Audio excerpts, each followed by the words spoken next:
नमस्कार विद्यार्थियों। आज हम प्राचीन भारत के इतिहास में पूर्व गुप्त काल में भारत में आर्थिक प्रगति किस प्रकार हुई इस पर बात करेंगे। पूर्व गुप्त काल का अभिप्राय है मौर्य साम्राज्य के पतन और गुप्त साम्राज्य के उत्कर्ष के मध्य का 500 वर्षों का समय। इस युग को शुंग, सातवाहन, कुषाण काल के नाम से भी जाना जाता है और यह लगभग 200 ईसा पूर्व से 300 ईस्वी के मध्य का समय था। काफ़ी वर्षों तक यह माना जाता था कि मौर्यों के बाद भारत की आर्थिक स्थिति कमज़ोर रही थी, परंतु नवीन शोध ने यह सिद्ध कर दिया है कि मौर्य काल के पश्चात का युग आर्थिक संपन्नता का युग था। यद्यपि इस युग में काफ़ी राजनीतिक अस्थिरता रही, परंतु भारत ने अभूतपूर्व आर्थिक उन्नति की। इस युग में वैदेशिक व्यापार, वाणिज्य और श्रेणियों की मजबूती ने आर्थिक प्रगति में उल्लेखनीय योगदान दिया। लौह तकनीक के विकास और कृषि के विकास ने अनेक उद्योगों और शिल्पों को विकसित स्थिति में ला करके खड़ा कर दिया था। इस युग की यदि हम प्रमुख विशेषताओं की बात करें तो सबसे पहले हम बात कर सकते हैं मौद्रिक अर्थव्यवस्था के विकास की, जो कि इस युग की सबसे प्रमुख विशेषता थी। दूसरी बड़ी विशेषता रोम के साथ भारत का अत्यधिक व्यापार था। तीसरी विशेषता नगरीकरण अर्थात नगरों का तेजी से विकास हुआ। एक बड़ी विशेषता थी भारत के बंदरगाहों की सक्रिय स्थिति और दक्षिण पूर्वी एशिया के द्वीप देशों से भारत के घनिष्ठ संबंध भी इस काल की एक प्रमुख विशेषता रही। उद्योगों और शिल्प का भी बहुत अधिक विकास इस युग में हुआ। अब हम बात करें कुछ व्यवसायों और शिल्पों की जिनका इस काल में विकास हुआ था। इस काल के व्यवसायों और शिल्पों के बारे में जानकारी के हमारे प्रमुख स्रोत हैं मिलिंद पन्नो, महावस्तु, दिव्यावदान आदि। मिलिंद पन्नो में लगभग 75 व्यवसायियों का उल्लेख मिलता है। महावस्तु में 36 व्यवसायी संघों का उल्लेख मिलता है। मनु, याज्ञवल्क्य और विष्णु स्मृतियों में विभिन्न वर्णों के लिए व्यवसायों और उद्योगों का वर्णन मिलता है। विभिन्न स्रोतों में जो व्यवसाय बताए गए हैं उनके अनुसार कुंभकार, लुहार, बढ़ई, हाथी दांत का सामान बनाने वाले, विदूषक, लेखक, नाई आदि कई प्रकार के व्यवसाय इस समय थे। कुछ प्रसिद्ध उद्योगों और व्यवसायों की बात करें तो उनमें सबसे पहले वस्त्र उद्योग का नाम आता है। इनमें सूती वस्त्र उद्योग सबसे प्रमुख उद्योग था। कौटिल्य के अर्थशास्त्र में बंगाल का सूती वस्त्र के केंद्र के रूप में उल्लेख मिलता है। मिलिंद पन्नो, दिव्यावदान आदि ग्रंथों से पता चलता है कि बंगाल, काशी, अपरांत, चोल और पांड्य देश सूती वस्त्रों के केंद्र के रूप में प्रसिद्ध थे। तंजौर मलमल का प्रसिद्ध केंद्र था। इसी प्रकार से रेशम वस्त्र उद्योग का विकास भी इस युग में बहुत अधिक हुआ और रेशम के लिए तत्कालीन साहित्य में अलग अलग नाम मिलते हैं, जैसे कटीज वस्त्र, दुकूल आदि का नाम मिलता है। सूती वस्त्र उद्योग के अतिरिक्त धातु उद्योग दूसरा महत्वपूर्ण उद्योग था और कौटिल्य के अर्थशास्त्र से भारत के धातु उद्योग के बारे में विस्तृत जानकारी मिलती है। मगध में लौह धातु काफ़ी उपलब्ध था और उसे बाहर भेजा जाता था। मगध के उत्कर्ष में लौह उद्योग का बड़ा हाथ रहा। सबसे पहले लोहे का प्रयोग हथियारों के रूप में अधिक हुआ। व्यापार के उत्कर्ष में भी लोहे का बड़ा योगदान रहा, क्योंकि यातायात के प्रमुख साधनों में बैलगाड़ियों के पहिए पर लोहे के मोटे पट्टे ने एक और पहिए को हर मौसम में काम करने लायक बनाया, और दूसरी तरफ लंबी दूरी की यात्रा के लिए भी बहुत मजबूत बना दिया। लोहे के अतिरिक्त भारत में अन्य धातुओं का अभाव था। कांसा और सीसा बाहर से आयात किया जाता था। तांबा राजस्थान के अतिरिक्त दक्षिण से प्राप्त होता था। सोना भी कम मात्रा में उपलब्ध था, और दक्षिण भारत के मालाबार क्षेत्र में सोना पाया जाता था, यद्यपि यह अल्प मात्रा में ही उपलब्ध था। भारत में सोने और चांदी के आभूषण बनाए जाने के प्राचीन साहित्य में बहुत उल्लेख मिलते हैं। मिलिंद पन्नों और रामायण में सोने के आभूषण बनाने वाले स्वर्णकारों का उल्लेख मिलता है।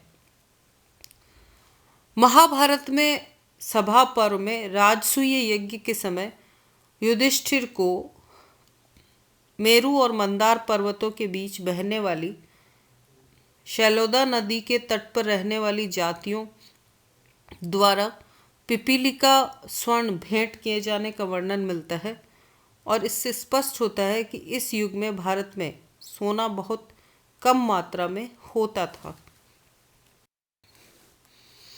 इसके अतिरिक्त हाथी दांत उद्योग भी इस समय काफ़ी प्रसिद्ध था। पेरिप्लस में हाथी दांत से बनी कंघियों, बालों में लगाई जाने वाली पिनों, तलवारों की मूठ आदि का उल्लेख मिलता है। तलवारों की कलात्मक मूठ बनाने में हाथी दांत का उपयोग होता था। महाभारत में प्राग ज्योतिषपुर के राजा द्वारा युधिष्ठिर को राजसूय यज्ञ के समय हाथी दांत की मूठ वाली तलवारें भेंट किए जाने का उल्लेख मिलता है। इथोपिया से हाथी दांत के आयात की जानकारी मिलती है, और भड़ौच से हाथी दांत की बनी वस्तुओं का निर्यात होता था। भारत से इस समय रत्न और मोतियों का भी काफ़ी निर्यात होता था। भारत का रत्न उद्योग इस समय काफ़ी विकसित था। प्लिनी ने भारत में पाए जाने वाले बहुमूल्य रत्नों की एक बड़ी सूची दी है।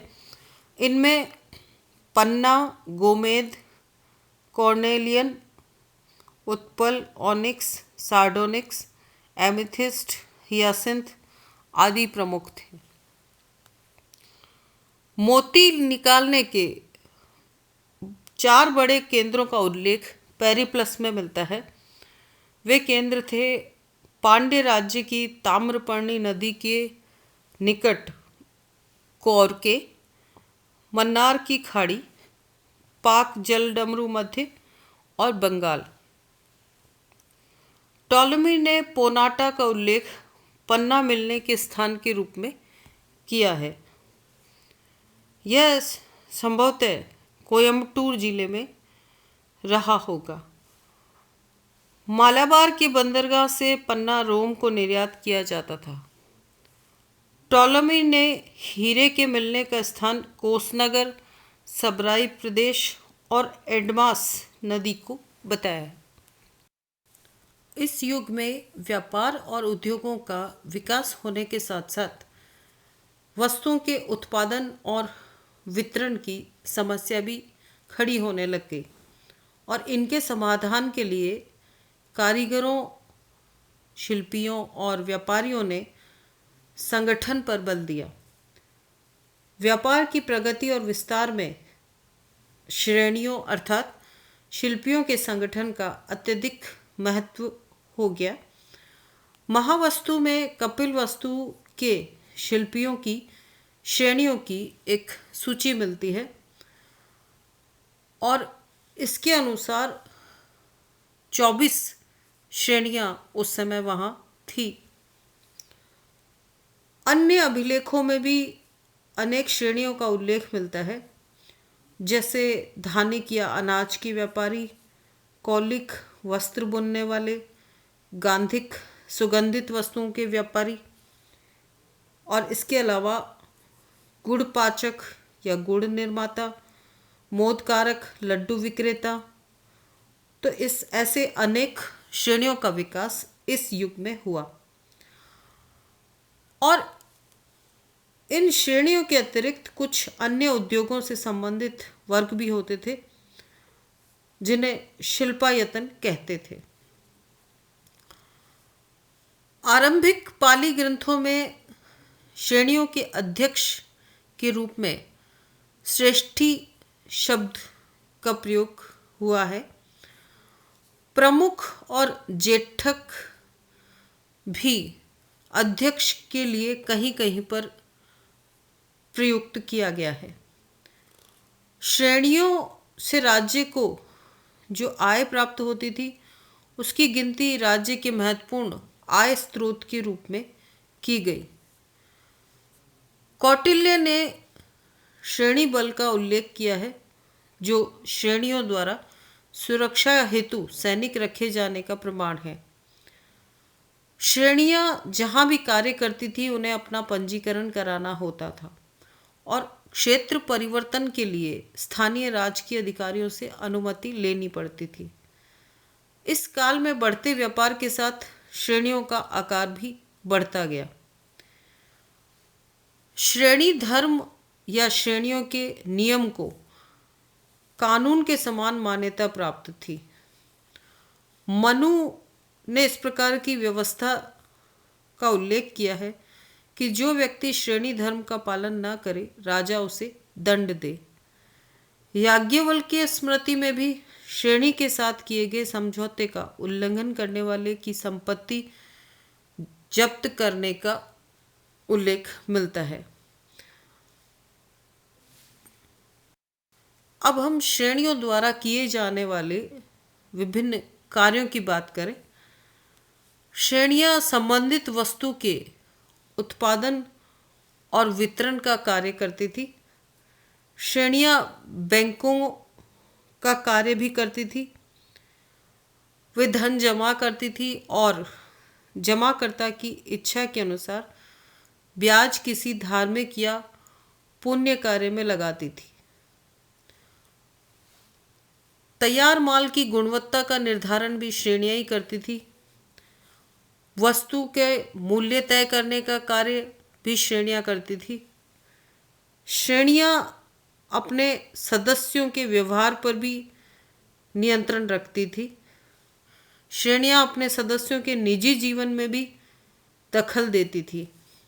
विनय पिटक से पता चलता है कि श्रेणियां अपने सदस्यों एवं उनकी पत्नियों के बीच कुछ परिस्थितियों में मध्यस्थता कर सकती थी। श्रेणियां इस काल में आर्थिक दृष्टि से काफ़ी सशक्त थी और वे धर्मार्थ दान भी देती थी। श्रेणियां इस काल में जो बैंकों का कार्य कर रही थी, उसके बारे में हमें नासिक की गुहा संख्या 10 में उत्कीर्ण एक लेख में नेहपान के प्रांतीय शासक उशवदात द्वारा इस क्षेत्र के भिक्षुओं के वस्त्र और भोजन के व्यय हेतु 2000 कार्श्यापन कौलिक निकाय या जुलाहों की श्रेणी के पास 12% ब्याज की दर पर जमा कराने का उल्लेख मिलता है। इस प्रकार स्पष्ट है कि श्रेणियां इस काल में व्यापार और वाणिज्य के विकास में महत्वपूर्ण भूमिका निभा रही थी।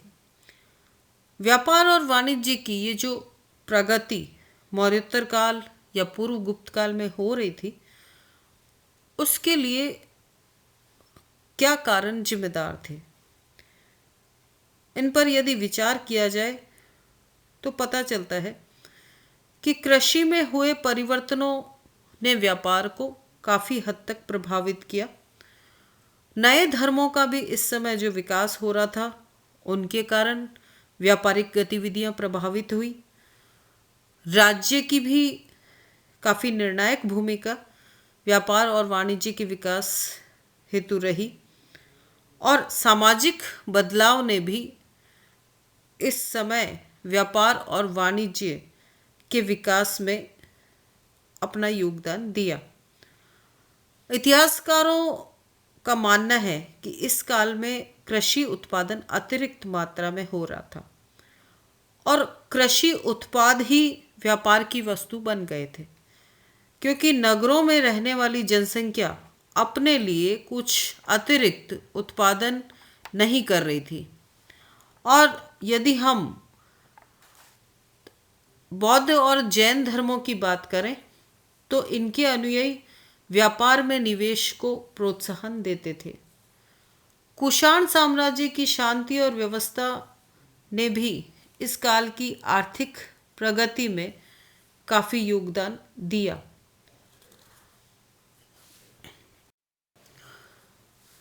मौर्योत्तर काल या पूर्व गुप्त काल में व्यापारियों की प्रमुख वर्गों की यदि हम बात करें तो दो वर्ग मुख्यतः वणिक, जो कि एक स्थान पर बैठकर के वस्तुओं का विक्रय करते थे, और दूसरे थे सार्थ, जो कि एक स्थान से दूसरे स्थान पर माल लाने और ले जाने वाला कार्य करते थे।